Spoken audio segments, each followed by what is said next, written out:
आइए एक मेजर आप कह सकते हैं कि बदलाव के लिए हम फिर से तैयार हो रहे हैं और वो होने वाला है 22 दिसंबर को। क्यों? क्योंकि 22 दिसंबर से सेंसेक्स में कुछ बदलाव होने वाले हैं।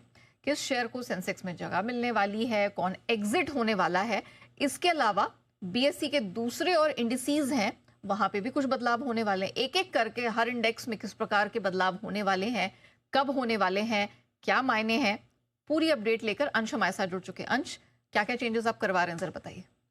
बिल्कुल, सबसे पहले तो उन इंडेक्सेस की बात करते हैं जो 22 दिसंबर से लागू हो जाएंगे, यानी ओपनिंग से ही। सबसे पहले तो यहाँ पे बीएसई सेंसेक्स की बात करेंगे, क्योंकि यहाँ हम देख रहे हैं कि सर्कुलर के हिसाब से इंटरग्लोब एविएशन इंडिगो ऐड होने वाला है, जिसके चलते अगर हम फंड फ्लोज देखें तो लगभग $300 मिलियन का यहाँ पे ऐड होता हुआ दिख सकता है। जबकि जो इस इंडेक्स से निकल रहा है वो है टाटा मोटर्स पैसेंजर व्हीकल, और इससे अगर हम आउटफ्लो देखें तो ऑलमोस्ट लगभग $200 मिलियन का होता हुआ दिख सकते हैं। तो काफ़ी सारे फंड्स हैं जो इस इंडाइसिस को फॉलो करते हैं, जिसके चलते वो अपने अपने फंड्स में इस तरह का यहाँ पे चेंजेस करने वाले, जिसके चलते यहाँ पे एक हैवी फ्लो होता हुआ दिख सकता है। इसके अलावा और भी इंडाइसिस है जहाँ पे चेंजेस हुए हैं। सबसे पहले अगर अब हम BSE 100 इंडेक्स की बात करें तो यहाँ पे IDFC फर्स्ट बैंक ऐड होता हुआ दिख रहा है, और जो ड्रॉप हो रहा है वो है Adani green energy. BSE Sensex 50 index की बात करें तो यहाँ पे मैक्स हेल्थ केयर ऐड होने वाला है, और जो निकल रहा है वो है इंडसइंड बैंक। जबकि BSE सेंसेक्स नेक्स्ट 50 इंडेक्स की बात करें तो यहाँ पे ऐड होने वाला है इंडसइंड बैंक और IDFC बैंक, और जो निकलने वाले स्टॉक्स है वो है मैक्स हेल्थ केयर और अडानी ग्रीन एनर्जी। इसके अलावा हम देख रहे हैं कि BSE बैंक एक्स में भी बदलाव होने वाले, हालांकि ये 22 से नहीं बल्कि 26 दिसंबर के ओपनिंग से ये लागू हो जाएंगे। और इस इंडेक्स में अगर हम देखें तो ऐड होने वाले स्टॉक्स में हमें यहाँ पे Canara bank, EU small finance bank, Punjab national bank और यूनियन बैंक ऑफ इंडिया नजर आ रहे हैं। हालांकि जो एग्जिट ले रहे हैं उसकी लिस्ट यहाँ पे मेंशन नहीं है। तो ये कुछ बड़े बदलाव है जो होने वाले, जिसके चलते काफी अच्छा खासा यहाँ पे फंड फ्लो होता हुआ भी नजर आ सकता है। और उसमें मैं देख रही हूँ कि कई सारे बैंक्स का आपने जिक्र किया जिन जो यहाँ पर अपनी जगह बनाने वाले हैं।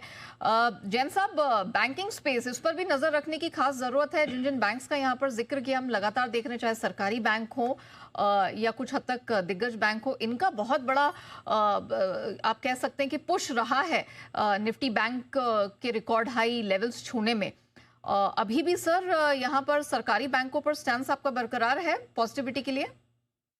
बिल्कुल है, हम quite positive on the PSU banks और प्राइवेट सेक्टर बैंक्स में भी। और आज मैंने देखिए जेम्स में भी एक प्राइवेट सेक्टर बैंक की बात की, और वो जब old generation private sector banks होते हैं तो उनको PSUs की नजर से देखा जाता है, क्योंकि बहुत पुराने वो है इनका पेडिग्री।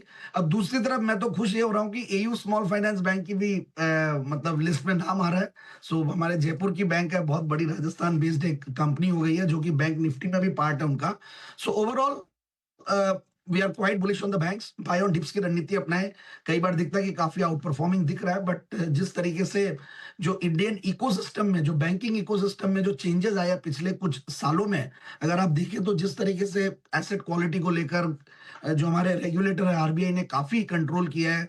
अनसिक्योर्ड लोन सिस्टम में काफी कम हो गए, सिक्योर्ड लोन की तरफ सब जा रहे हैं। Gold loan has become very aggressive. अभी थोड़ी देर पहले जब करूर विश्या बैंक की भी बात करें तो उनके भी गोल्ड लोन का एक बहुत बड़ा पॉजिटिव इंपैक्ट बैलेंस शीट पे पड़ा है।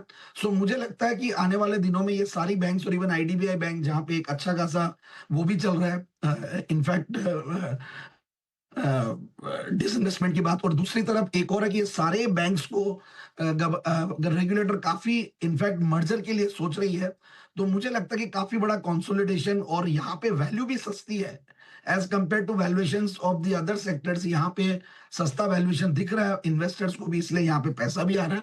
तो मुझे लगता है कि बैंकिंग इकोसिस्टम में बिल्कुल निवेशित रहना चाहिए। बाय ऑन डिप्स करें और NBFCs में ले, तो मुझे लगता है कि जो बड़ी NBFCs है, बैंक बैक्ड NBFCs और बड़े कॉर्पोरेट हाउसेस बैक्ड NBFCs है, उन पे दाव लगाए। तो ये राय फिलहाल बनती हुई, लेकिन हम देख रहे हैं कि